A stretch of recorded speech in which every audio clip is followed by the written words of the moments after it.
into the meeting about 5 seconds.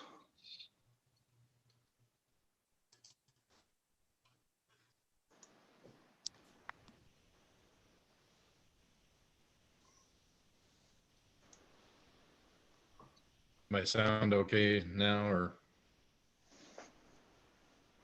No. okay. I'm gonna really quick. I'm gonna switch computers here.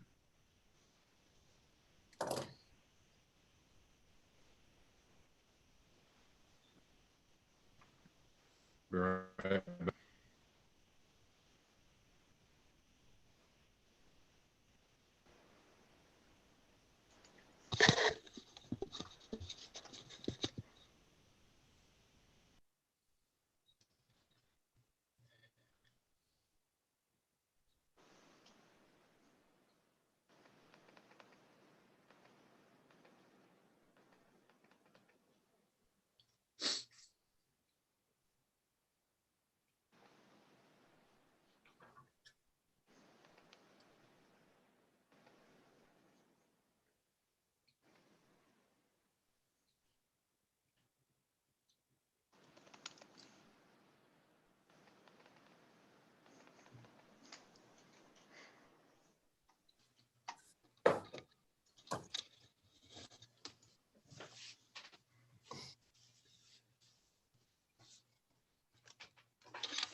All right, is this better?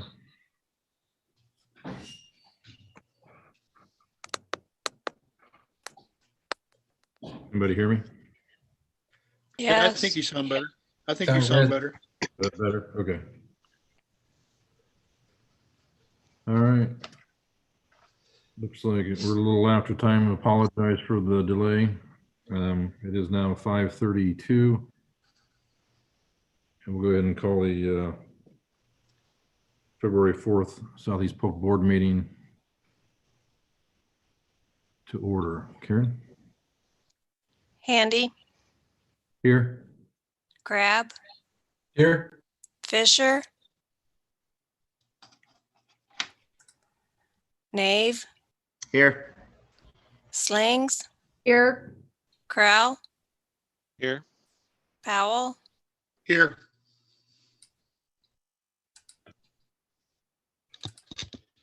Okay, looks like we have a quorum, so we'll go ahead and move forward. Can I get the motion for agenda adoption? Or I guess- Motion to approve the agenda with the item B, 2B removed. Thank you very much. Do we have a second? Second. Thank you.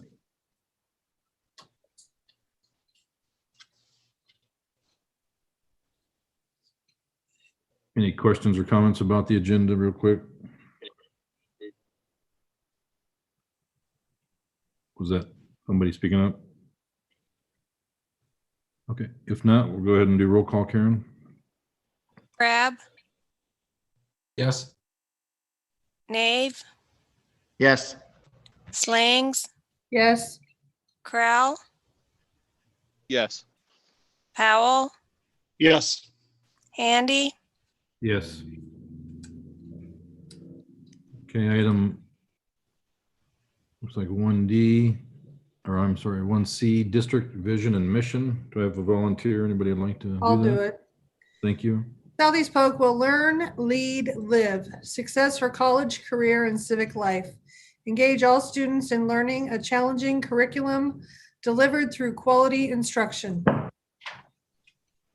Very good. Thank you. All right, now's the time, D, for public comments. If there's anybody that would like to address the board on any issue, you'll have 3 minutes as an individual, 5 minutes as a group. Jason or Kevin, do we have anybody that's signed on or emailed or anything? President Handy, there have been no inputs into the Google form for public input, and I've received no comments. Okay, since we are kind of online tonight, we'll take a few seconds and see if anybody types in really quick.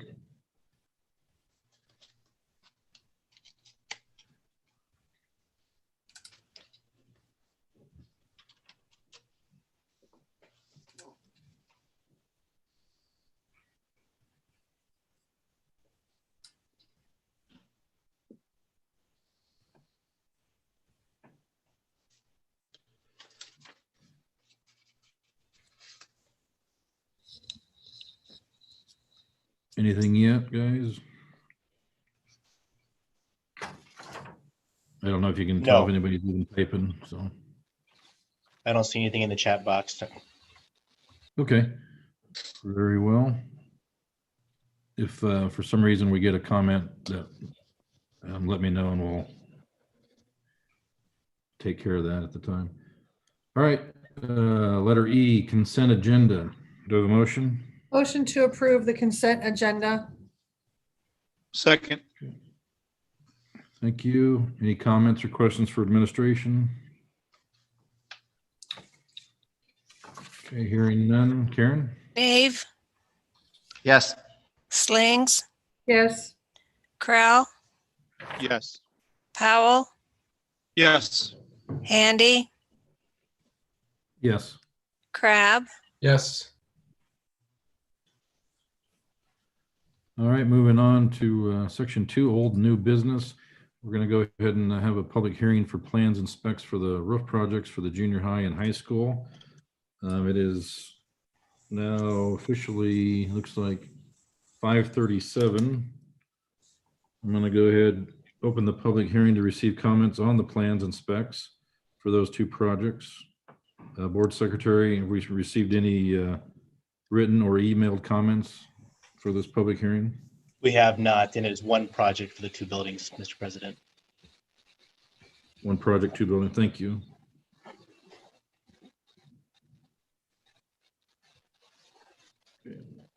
Okay, and I give some more time here, see if anybody types in.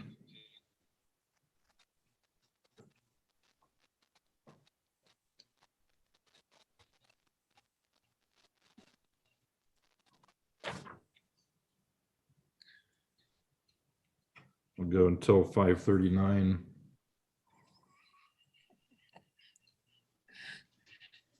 Is that okay, Lori? I'm laughing at One you, more time? just in case someone know. wants to talk about the roofs. Well, you never know. I mean, You never know. we have a That's construction about to open. That's right. I'm sure there's somebody just itching to log on to talk about the roof. Yep. I got a lot of feedback this week about it. Tons of feedback, lots of emails. The bids will be on the street tomorrow. We'll have the approval to ask the board to approve bids at the March 11th meeting. Good. Okay, it is 5:39. We'll go ahead and close the hearing and we'll resume back to normal meeting. Okay, we're at 2B is taken off, so we'll move on to topics for discussion. Return to learn. Dr. Lipnick? You're muted. Better unmute first, right? Wouldn't be a Zoom meeting without that. Take a few minutes to walk through our data, give you a chance to ask any questions you might have. If you look at our dashboard data, you can see our number of confirmed cases for students is at 23. For staff, it's in the 0 to 5 category. Quarantining for students, it's 85. For staff, it's in that 0 to 5 category. And overall, the positivity rate within the Polk County is at 11.3%. And then below, you can kind of see our absentee rates for both students and staff have improved quite a bit from where we were a week ago as well. So kind of digging into those numbers a little bit more. While Polk County is at 11.3 and it's been kind of stubbornly falling each day, it's going down a little bit, not as fast as I think as everybody would like it to. From our school district zip code, we're just a little bit higher at 11.7%. Overall, for an absentee rate for students for the week, we're at just around 6%, and for staff, just over 7%.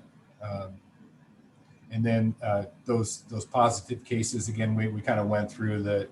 While 23, we'd rather have that be 0. That is 0.3%, and that's about as low as we've been consistently here for a while. With students and staff, it's at 0.2%, and that's the same. The cases per 100,000 over 14 days is at 463, which is still higher than we would like that to be. But when we were at our worst point, that was closer to 1,500. So that is quite a bit different here. So that just kind of walks you through where we sit as far as our overall data goes. One thing that I would note, and our data shows this as well, over the course of the last month or so, the percentage of positives in the 0 to 17-year-old category has increased tremendously, to the point where in Polk County right now, that's the largest group as far as the positives go. And we're kind of seeing that with the positive cases that we see here too. It's still not, as we said, it's at 0.3, so it's not in that category, but something we should keep an eye on. I'd be happy to take any questions.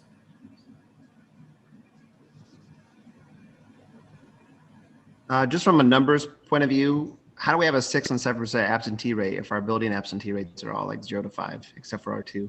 Like, where do the extra numbers come from?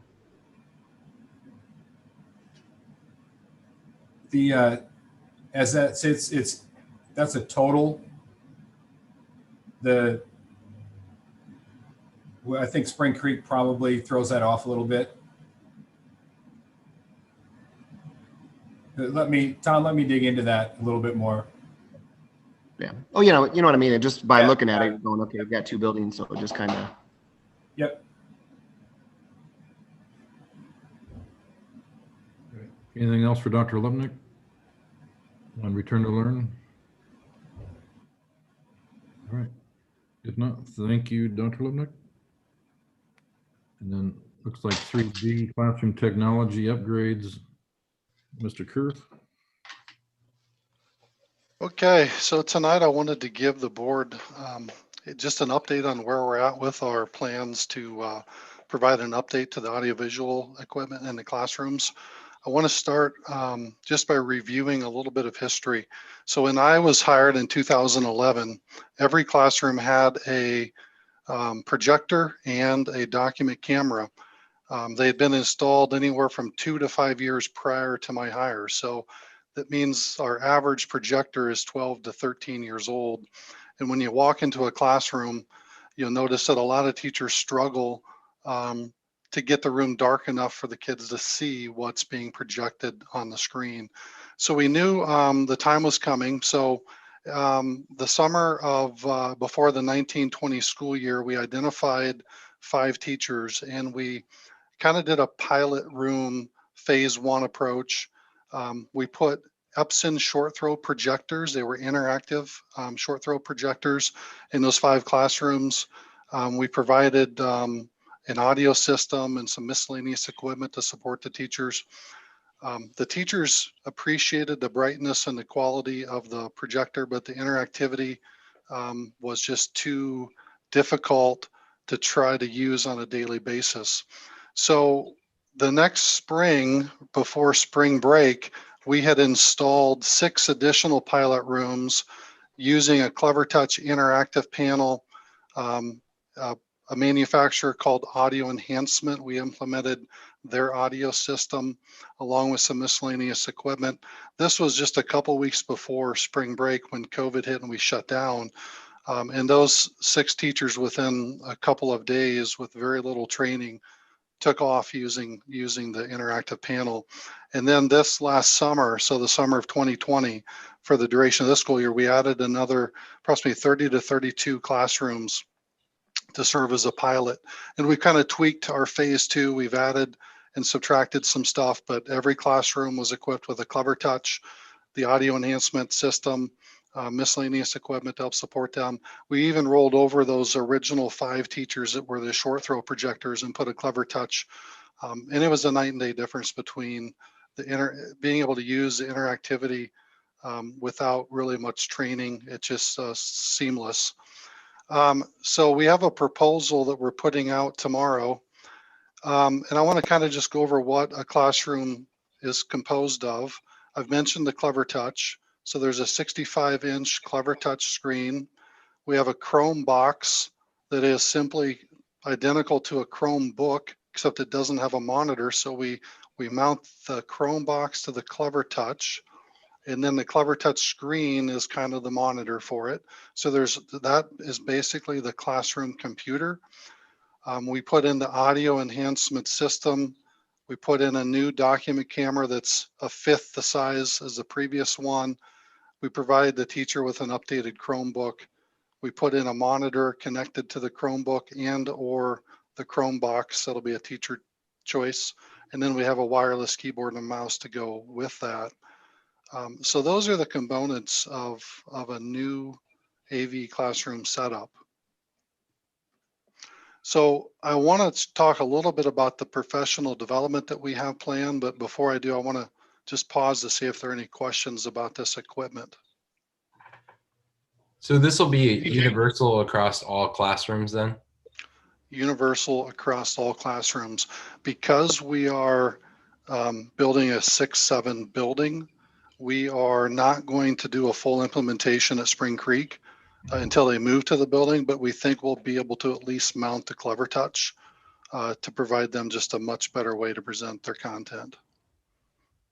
How does the size, the 65-inch, how does that compare to what we normally would get with a projector? I'm just wondering if there are some rooms where, you know, if you're sitting in the back of the class, can you see that adequately? It compares very well to what they're used to. The projectors that we had in classrooms were pointed to their whiteboard, which is 4 feet high. So the most they had was a 4x4 image. And they had a tremendous amount of glare on the whiteboard. So this has absolutely no glare, high quality. So far, we've not had any complaints from our 40+ pilot rooms. There are times where a teacher may have to zoom a little bit, and you can do that from your laptop, or you can, I can basically zoom this image right here, make it a little bit bigger. Or I can actually use the touch functionality and go up to the board and make a certain part of it a little bit bigger. I can annotate over the screen to provide some notes to students. So we've had some really good positive feedback. Okay. Yeah, it seems like a really big upgrade from where we're at right now and where we used to be. Jason, is there a way to, for students like Chad was saying that are in the back or at odd angles or whatever, is there a way to pair this or sync this with their individual Chromebook so that what was displaying on the CleverTouch would also display on their Chromebook? I don't believe that we can do that to the Chromebook. I believe that with an iPhone iOS app, possibly Android app, that might be a possibility. Okay, I didn't know if we could do that through like a Google Meeting or something like that. Currently, no. Okay. Hey, Jason, these 40 pilot classrooms, are they spread out throughout the whole district, or are they just in a couple of schools? No, they're spread. Every building has at least 2 or 3 pilot rooms. Yeah, Jamie Gilchrist and myself went through about a week and a half ago, and we visited 5 buildings to date. and tried to stop into each classroom. And if the teacher was available, we talked to them. And we just received a lot of positive feedback. Some teachers were apologetic. They hadn't done more in using it. But considering, some teachers received it right before we closed school for spring break, and then this year's been chaotic. They've really done a tremendous job just figuring out how it meets their current needs right now. And our professional development that we have planned once we implement this project, I think will kind of fill some of those gaps. When did you say your timeline was to get these in this summer? This summer. So we would put it out for bid tomorrow, and we would come back to the board the first meeting of March and present some vendors that we would like to offer the proposal or proposals to, and proceed. How many classrooms are there that we're doing? Well, there are 400 classrooms, Okay. give or take. There, and I've met with most of the principals. I've walked through the buildings. I've got a spreadsheet on every single building with all the rooms identified, who's getting what. There's some classrooms that doesn't make sense to implement the audio system because they might have 4 kids at a time. They sit at a small table, just small group work. So in those situations, we just, we're going to mount the Clever Touch and provide the other equipment, but we may not implement the full audio system in every single classroom. And any idea So on the 18th, what the estimated cost, what you're estimating the bid range to be? Well, I know the budget, it used to be 2.3 million, but Kevin reduced it to 2.2. So, well, maybe that was the amount the whole time. I just might have misheard. So we definitely want to stay within budget. So Right. from the calculations I've done, just based on tentative budgetary numbers, I think we can stay below budget and achieve everything we want to in all the classrooms. And be flexible with the classrooms that need more flexibility. Yeah. Okay.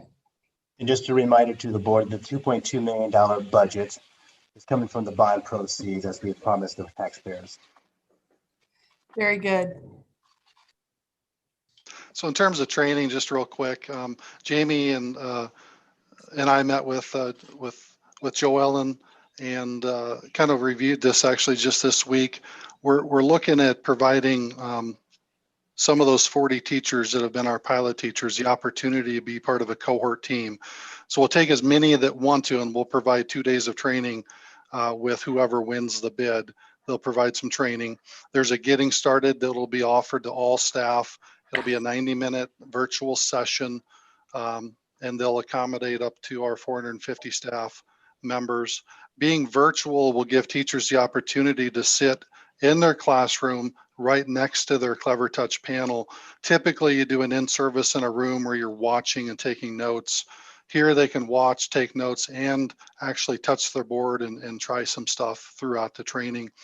Then we'll have 4 additional 90-minute sessions throughout next year that'll kind of go beyond the basics and touch upon some software packages they can use to create interactive lessons and other activities for the kids. And we're also going to provide them with a training portal with videos and print resources they can access anytime they want to.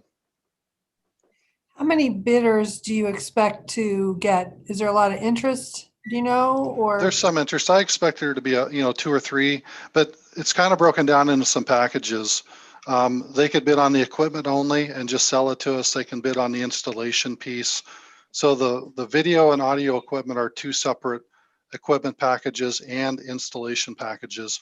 And that also gives a vendor the flexibility. If they, doing 300 classrooms in a summer is going to be a challenge. So it may be that, one vendor, wants to go for the Clever Touch install and the other vendor wants to go for the audio enhancement install.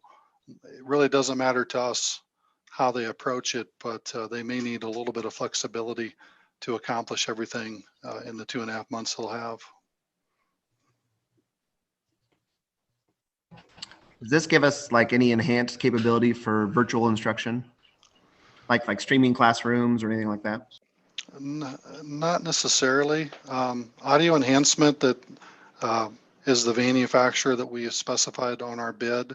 They do have a video camera solution you can implement with this, and it enables teachers to use that for instructional use, to show themselves up at the whiteboard, to show the clever touch. And it kind of ties the audio system in with their Zoom or their Google Meet kids.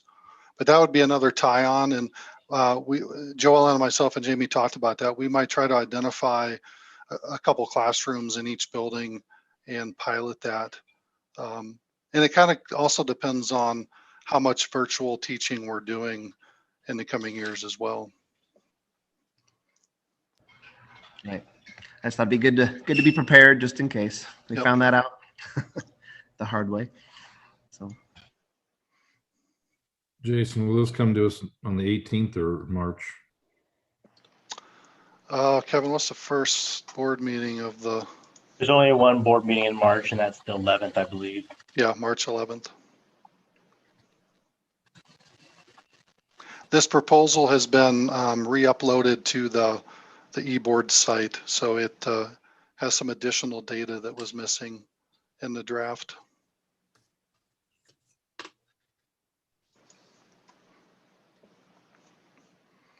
Anyone have any questions for this topic? I asked mine.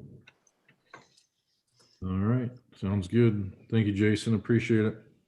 Thanks, Jason.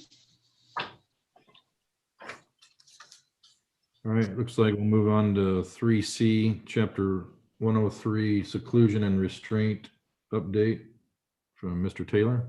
Yeah. Good evening, board. Yeah, I'm going to share some information related to recent changes to Chapter 103.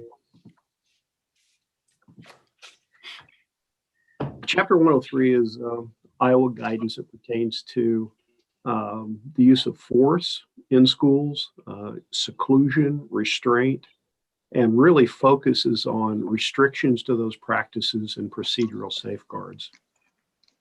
Of course, our goal is to avoid using those practices at all if we can, but there are times when students become escalated, and particularly if they're hurting themselves or others, and staff have to take action. Very closely related to Chapter 103 is Senate File 2360, which you can see the date on the PowerPoint, September the 15th. This was new guidance that came out this fall as well. It's closely related to Chapter 103.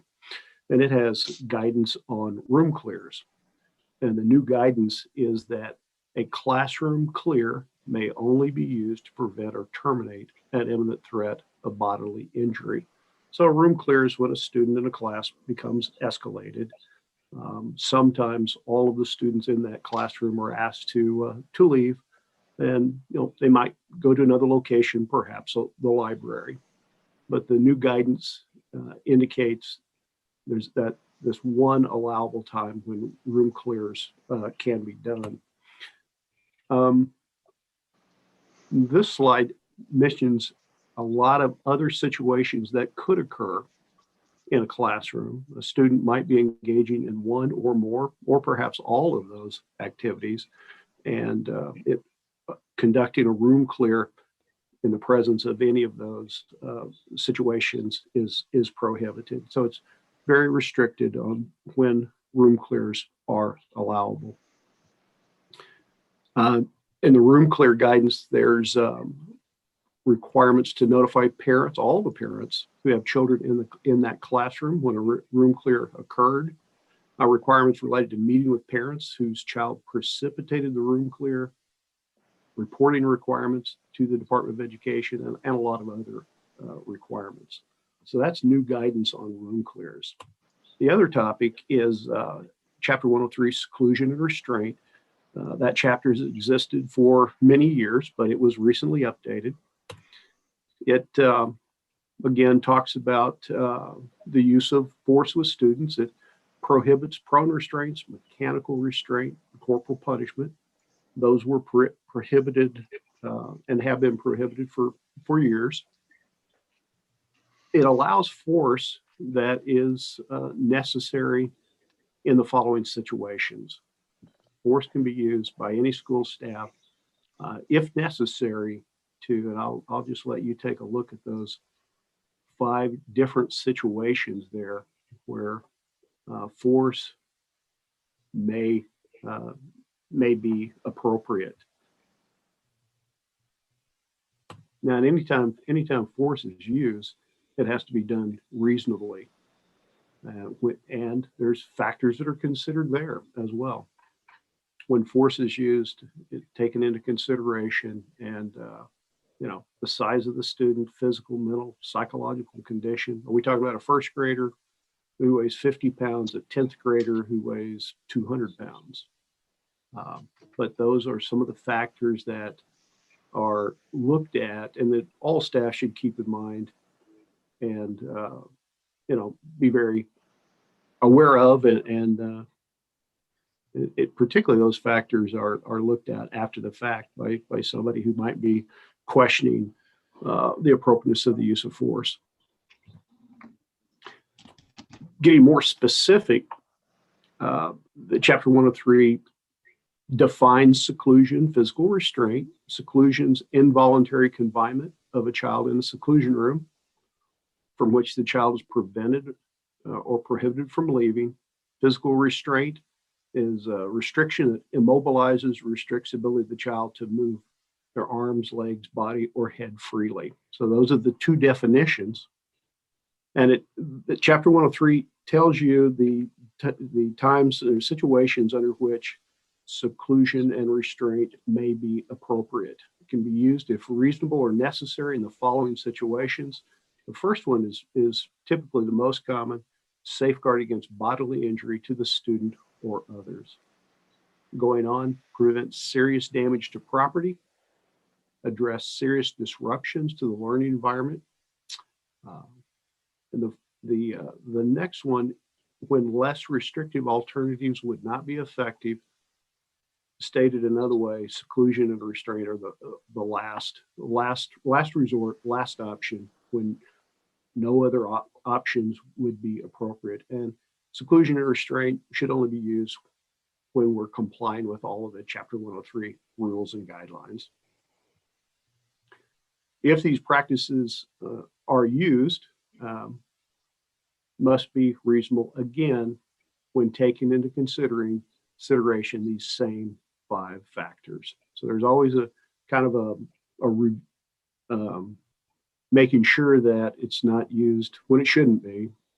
And those are some factors to look at. A lot of additional guidance around their use.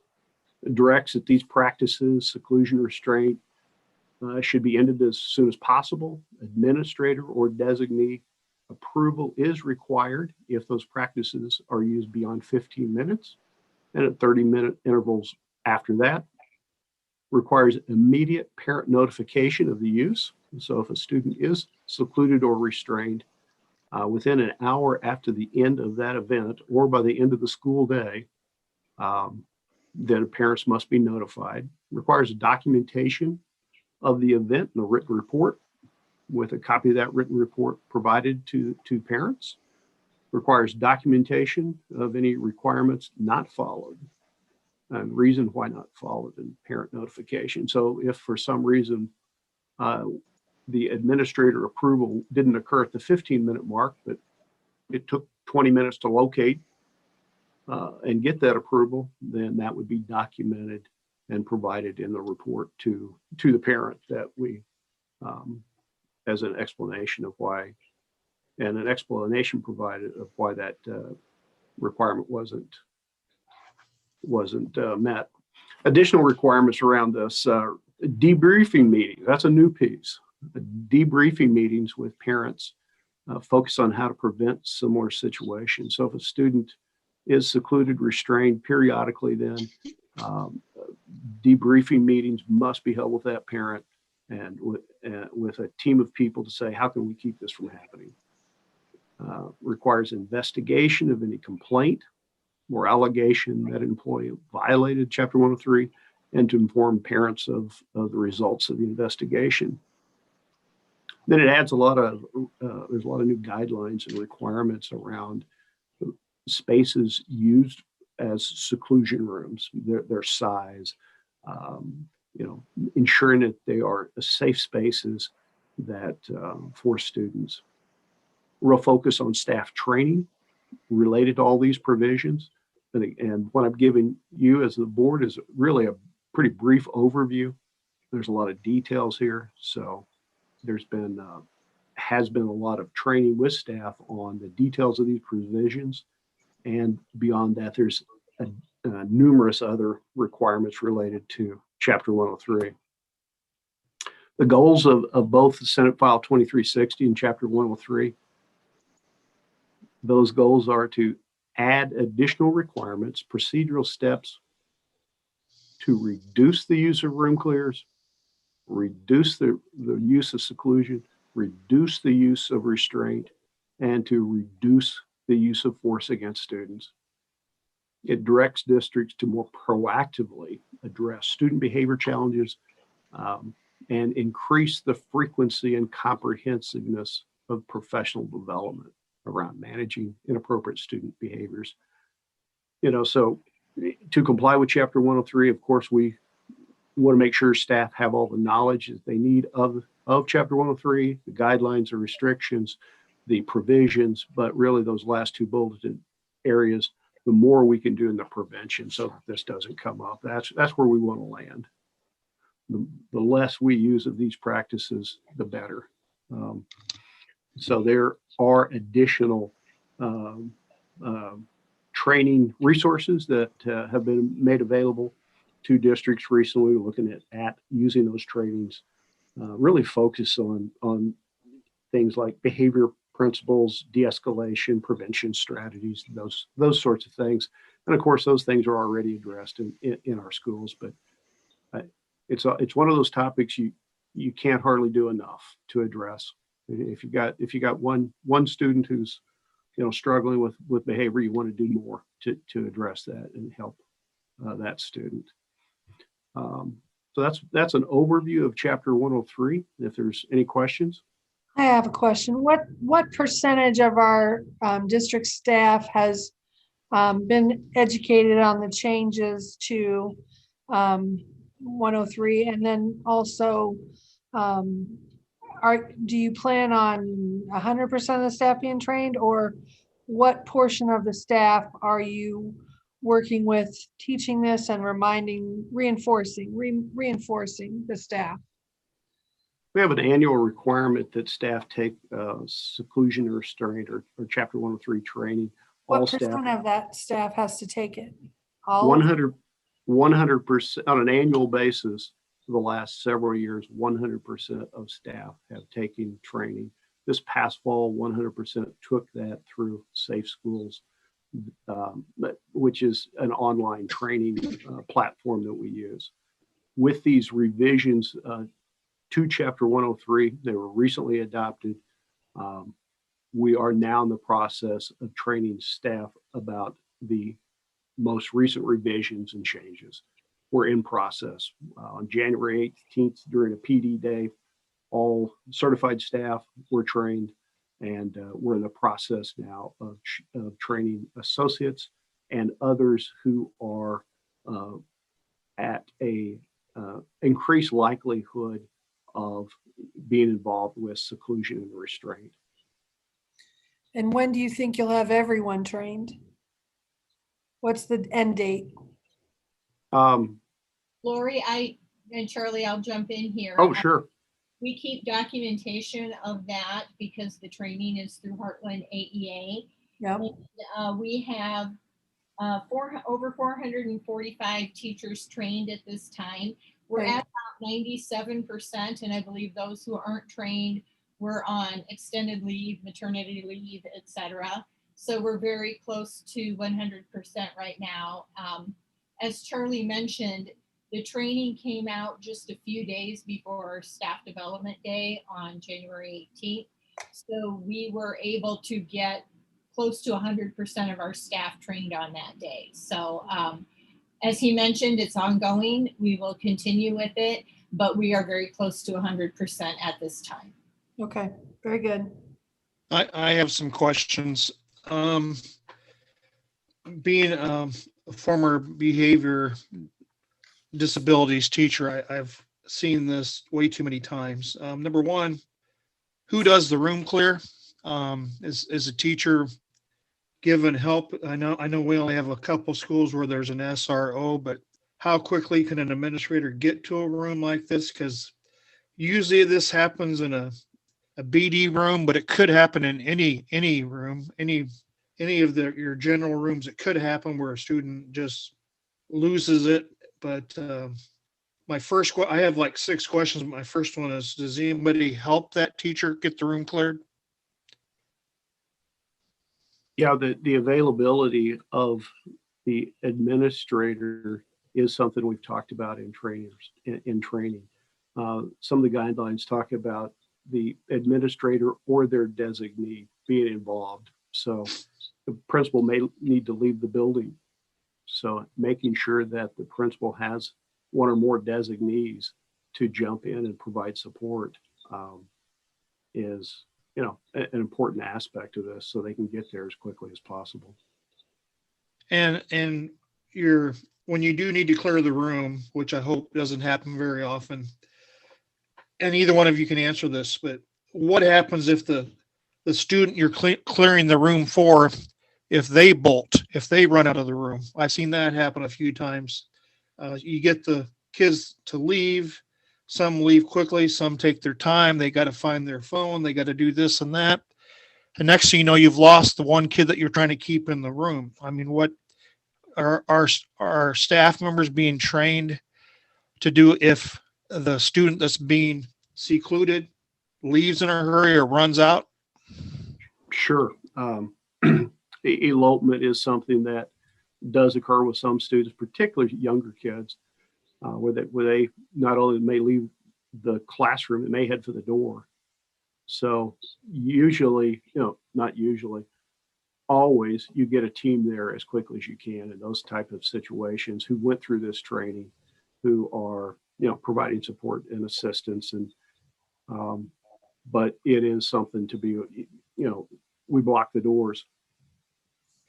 But yeah, getting back to, who's helping the teacher, if you're in a situation where you have to block a door, not everybody can do that. That takes a special person, and we don't want to put our teachers in a situation that they're just not trained for. I just, this topic is so huge. And like I said, I'm sure most of these happen in a behaviorally disturbed classroom, but if that's the case and the boy or the male or female student has a BIP, which is a behavior intervention program, are there guidelines in the BIP about what to do when the student the room has to be cleared, or is that covered in the BIP? I know you can't refer to BIPs in specific, but can you in a general term talk about, is it covered in a BIP? Only in a general term. As you know, what's extensively addressed is what to do when a student is escalated. I get the concern about a teacher trying to manage this, and so every building has a team that has training on all of this to respond. And my advice and recommendations to principals is train and ensure that team is actually a little bigger than you need it. Somebody's going to be sick, somebody's going to be gone to a meeting. Make sure you have an adequate size group, so regardless of the situation, you've got enough people there to address these unplanned, unexpected, boom, here it is, now you got to deal with it. You're right, Charlie. Rick, Go ahead. if I could add on to that just a little bit, I think you bring up some really good points. And one thing that Charlie and I were discussing is, and Rick, you've done this, you go to the AEA and state trainings, and it's all very formal and it's standardized. Everybody in the state receives the same training. And so we'll be working, Charlie's put together a lead team with representatives from each building. And this will give us an opportunity to operationalize the training at each building, because each building is different. It's different in terms of the programs that it houses, of the staff that it has. And this will give each building an opportunity to know what the basic guidelines are, and then translate that into what does this mean for our building, and what kind of things will we need to put into place in order to deal with that. So I do agree there needs to be some sort of link between what the law says and how we implement that law in each individual setting. Okay, thank you. Earlier, I just have one quick one. Back up on slide 3 on your room clears. So on the 3. serious damage to property, how does the teacher handle that when a student's flipping desks over, or and you can't obviously get the child out of there? Why wouldn't a room clearance be approved for that? That's a good question, Brett. That's a question that a lot of people have asked.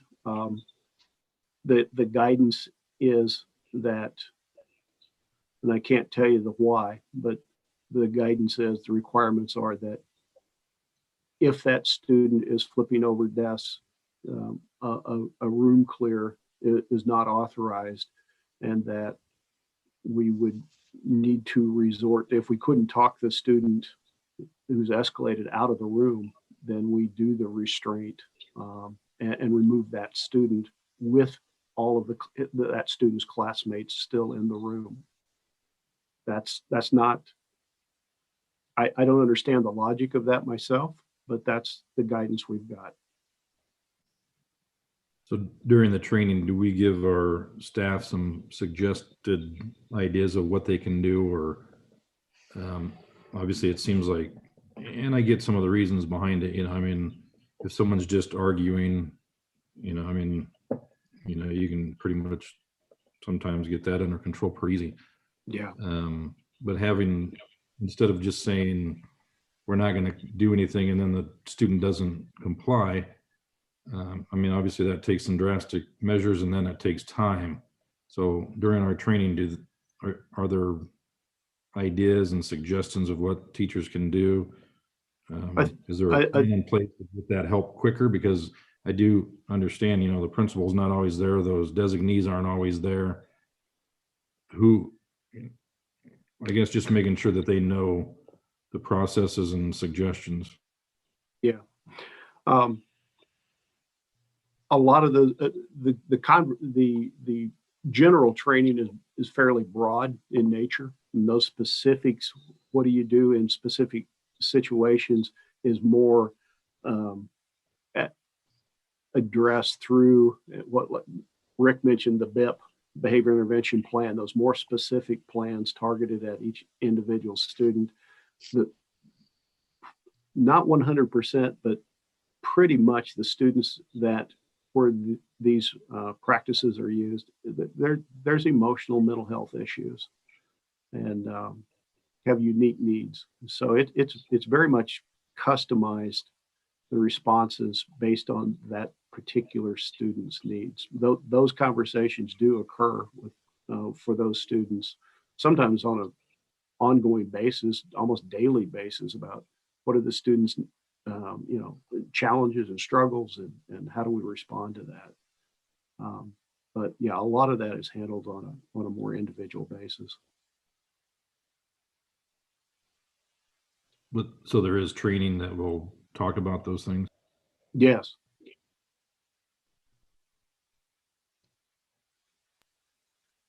All right. And will that be available to the board to see what that training looks like? I mean, I can share with you all of the resources that we're using. Yes. Yeah, if you could, that'd be great. That's all I've got for you, Charles. Why don't you just go to the training, Brett? Probably could. Tell us when the training is. Spend your day doing the training. Let us know how it is. May not be bad. So yeah, Charlie, if you want to send me the material or the dates, either one will be fine.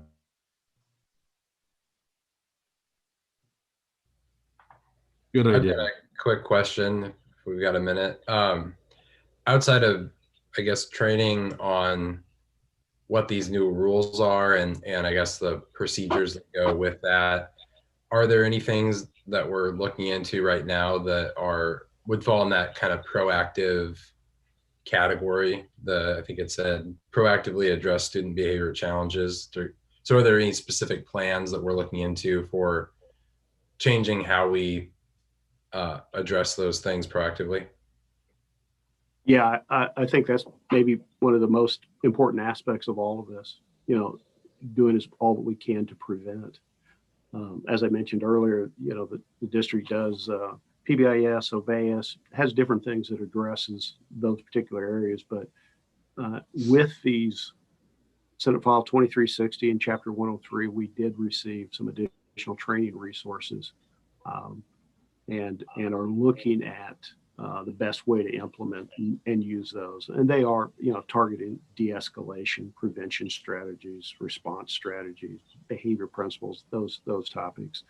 So right now we're focusing on making sure everybody knows these requirements that we summarized for the board, and then follow up with those more specific training pieces. Okay. And I assume with this, all the reporting requirements and everything else, that we're probably collecting a lot of data around all of these events when they do occur.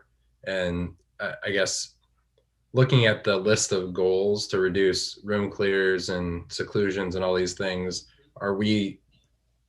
is that something that we're looking at, whether this is being effective, and is it something at the state level that they're kind of aggregating and evaluating? Because if those are our goals, I just, are we evaluating whether we're being successful with that or not? Yeah, there are reporting requirements in both of these provisions. A lot, though, the specific reporting requirements to the Department of Education have not been finalized. So we've been told so exactly what those data points are that they're going to be collecting information on, it isn't known at this point. So yeah, I do believe though, so we do have the data available regardless of what they ask for related to these. We'll have to do some adding up, but we have the information. What exactly the Department of Education will do with that data is yet to, I'm not sure at this point. Mm-hmm. But it's anticipated they'll be using it and making it available to districts to show where districts are at in these areas. And we have our own data on the use of these provisions. It's the number of students that this impacts could be placed comfortably in a typical classroom. The number of students across the district where these practices are used or required with them is pretty small. Small number of kids, challenging situations, but a small number of kids. So I guess with that, do you anticipate that, I guess for us and our district and where we're at and all that we already do to promote positive behavior and everything else, that do you anticipate we're going to see a big change? Like, does this law or these changes really affect us other than the way we handle the situation? It encourages us to, with the additional restrictions that come with these acts, it encourages us and requires us to be more creative in finding other options.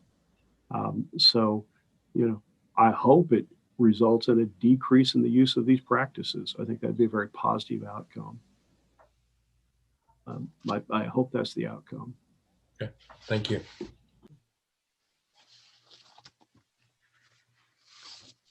Any other questions for Mr. Taylor? All right, hearing none. Thank you, Mr. Taylor. Appreciate the information.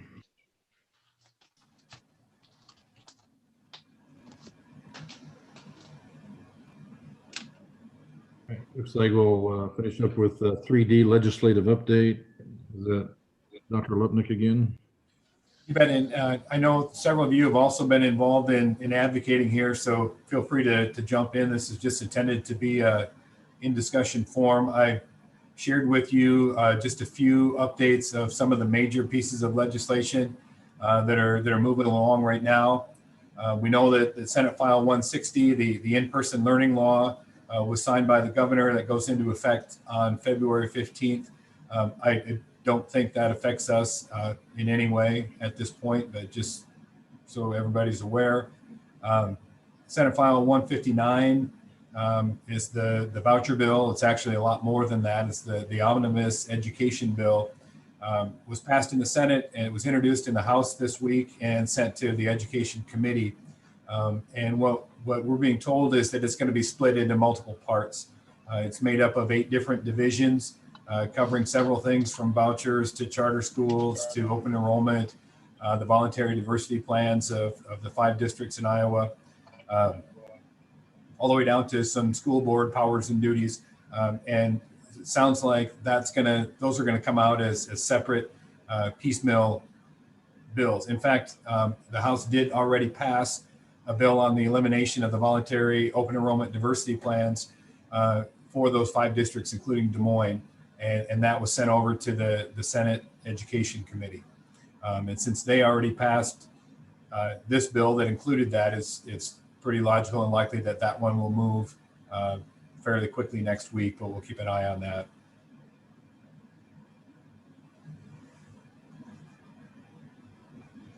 The other big news of this week was the Senate did introduce their bill for SSA. It's called Senate Study Bill 1159 right now, and it was at 2.2%, less than the governor's 2.5. Did include some $15 per student on the equity piece, a little bit of funds, around $700,000 dedicated towards transportation equity, and then a one-time bonus, not a recurring piece here of $60 per student for basically for all districts except Des Moines, for a grand total of $45.8 million, all those things combined, which is about half of the typical. The average over the last 12 years for new money on education has been just under 100 million. So that 45.8 is significantly lower than that. It also raises another issue. At that number, there would be a significant increase in number of districts that would be put on the budget guarantee, to the tune of increasing property taxes over $31 million statewide. So that's kind of a compounding factor there. The sweet spot. Dirk? Yep, you bet. Looking at that one, I just wanted to chime in real quick, and I apologize for interrupting you. No. Talking on the House side, they are targeting 2.5, but they fully anticipated that the Senate was going to come in lower. So they're figured that they'll have to start somewhere higher and move back from that. So just so that's in play there. The original numbers that we talked about, or we're hearing that we thought were a little bit extreme, the 3 and 3.5, those weren't even in the realm of possibility for either chamber. So. You bet. Yeah, they were supposed to, or they had planned to introduce on the House side today, but the weather obviously threw a wrench into that, and the representatives went home. So expect to see that on Monday. You know, even at 2.5%, it's a $26 million property tax increase statewide, and that seems to be having a lot of traction as something that they're not really interested in, and an unintended consequence.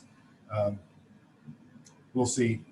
Yeah, that 3.75 is kind of the sweet spot. That's 95 million, which is exactly what last year's allotment was, and that would keep the budget guarantee exactly the same as this year. So there would be no increase to property taxes to districts due to that. So not sure if that's viable, but it is something to advocate for. A couple other ones real quickly, and then anybody please chime in. There is a bill out there to raise that $6,000 limit for school board members working for the district, as long as that's in the role of substitute teacher, bus driver, or food service worker. So if anybody's ready for their CDL, I know Dan will take you in a heartbeat. And then there's another bill out there that's pretty interesting that would increase the preschool eligibility age. So students that turn five between March 15th and September 15th would be eligible and funded for the next 4 school years for preschool. And that has a little bit of bipartisan support. So it's something we'll keep a close eye on. That would be a really good thing for our youngsters.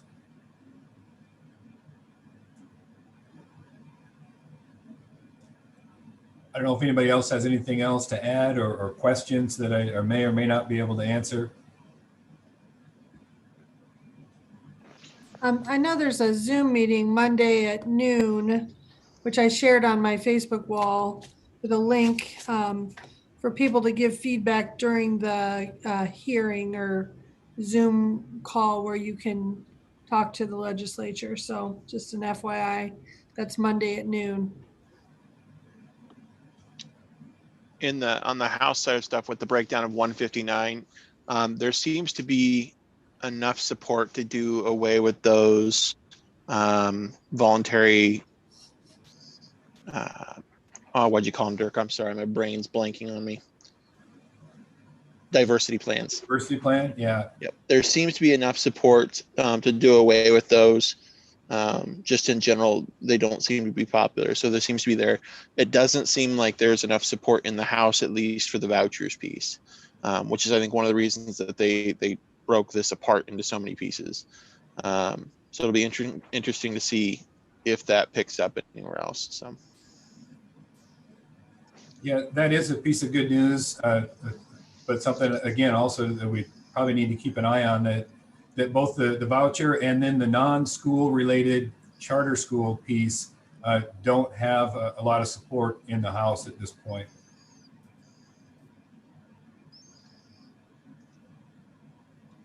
All right, anything else for Dr. Lipnick on legislative update?